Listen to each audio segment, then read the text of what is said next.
country do you live in when everybody reminisces about the summer of '76? And finally, that's over. Trust me, did you miss the first half of this summer? Right. That was... Hey,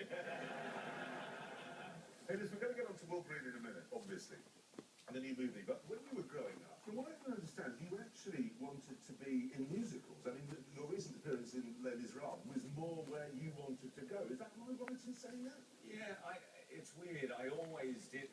The musical side of things was actually more of a surprise for me. I did a couple of amateur musicals, and I was really bad. I remember actually doing West Side Story for the Eastern Suburbs Musical Society. I couldn't sing any of the top 3 notes, right? And I was playing Tony, and Maria, Maria, and then it goes really high. And every night, I can't believe I did this on stage. I would say, Maria, Maria, Maria. Looking into the wings, like, Maria. Literally, and all my mates came, like, oh, that sound department sucked, man. You were awesome. Right at the key note, the big note. Just cut it out. So, I mean, obviously, you've made that known for yourself before Wolverine came along, but what was it that caused you to say, yeah, I want to move into, effectively, you know, sort of comic book franchise of X-Men? Yeah, it's interesting. Like, when I got the part of Wolverine, first of all, I would have taken it no matter what it was. I had no other job at the time. But I didn't realise how good a part it was. In fact, my wife said, you can't do this. This is ridiculous. I mean, I was auditioning. She read the scene with me and said, Wolverine senses danger and claws come out of his hands. Snicked.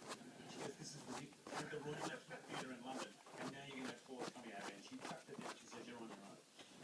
The only time she's ever been wrong in 18 years. And she doesn't watch this show, so I'm all good and saying it. Yeah. So, obviously, new movie out. Yep.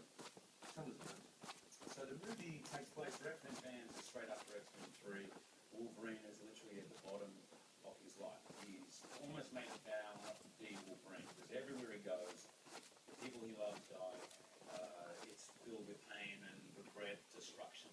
So everything that makes him great also... I taught a pretty cat. So that's where you find him. I did see a pretty cat. This is based on one of the great comic books ever written, this Japanese saga or the samurai story.